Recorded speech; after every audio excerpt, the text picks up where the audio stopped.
market research on for you guys to hop on that website and say, hey Nat, this is shit, or you need to fix this up, or I'd really like to turn that into a business and have advertising on there. A bit like Cool Hunter. Has anyone like Cool Hunter?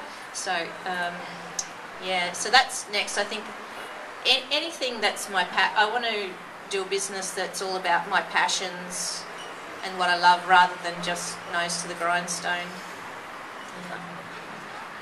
Nat, following on from David's question, how over the years have you fended off other ideas and kept yourself focused on the one business when you're surrounded by other entrepreneurs and lots of different inspiration all the time?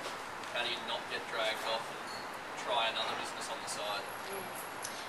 Yeah, it's hard, as you as entrepreneurs would know, you do have that entrepreneurial gaze. So wherever you go, you're looking at Flight Centre over there and thinking, I wonder how they're doing. I wonder if they could maybe change their business plans so you're constantly looking at other business ideas. I guess what's kept me on track with mine is I had those goals of like shooting a car commercial or earning this amount of money, and I knew that I had to keep it that first, and I've also feel like I've risen above my competitors now, and I wanted to really stay focused on that and not stray from that.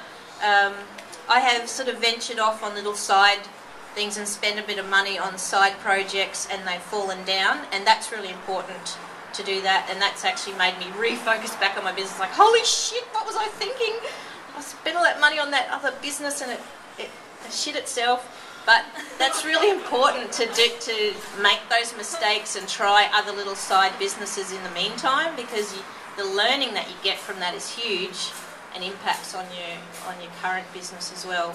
But yeah.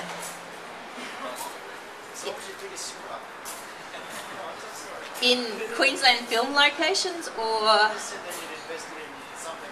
yeah, I had this other business idea of like, instead of me finding all the locations, why doesn't just everyone in Australia just give me their locations via a website, and it's like everyone in Australia can build a huge database. And I think I romanticised too much about the idea, and I didn't do my market research, and I made assumptions, and that's deadly in business. You know, you've got to get your facts right, and finally I went to my brother. I think I'd already spent $5,000 on this business, and I went to my brother, who's a director, and he went, Nat, that's shit. No one's going to use that. No one's going to do that. And I looked at it for a couple of days and thought, you were right. But I hadn't actually asked anyone in the film industry if they'd use it. I was just going on my merry way, telling myself it would work without doing them. So yeah, do your research, and I mean, take some risks, but make them calculated risks.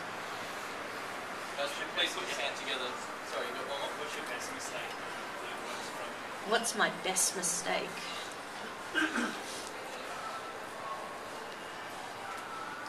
I guess sometimes in business I've got too excited about my successes and basically being a blabbermouth. You know, sometimes you can be so successful in business that you speak too much about it, but it can come back to bite you. Hard to describe, but you really still need to remain very humble in business, and just soldier on and potter on. Does that explain it? It's you do need to keep that humility, and I know whenever I've spoken out too much about, wow, I've done well to this, and to some producer, she said, well, actually you've just, you know, that ad agency's not happy with that, and you've said that, and privacy of information. So you really do need to protect other people's information and guard that as well, and stay humble. And round of applause for that.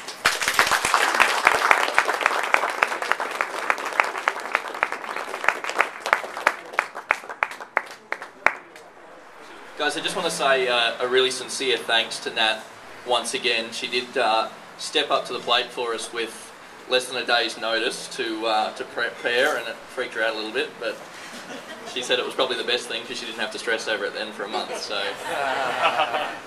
So thank you again, Nat. It's you've come to our rescue, and apologies for everyone that came expecting to see Sean. We will have him again. He's promised to do another month for us. He did have a crisis to deal with. Before I go any further, all of those people that did ask a question tonight, we have some free wine tasting vouchers for you from Clovelly Estate, so you can see Nick directly afterwards. And on that note, a big thank you to Greystone, Clovelly, Deloitte Digital and RMIT University, which make this possible.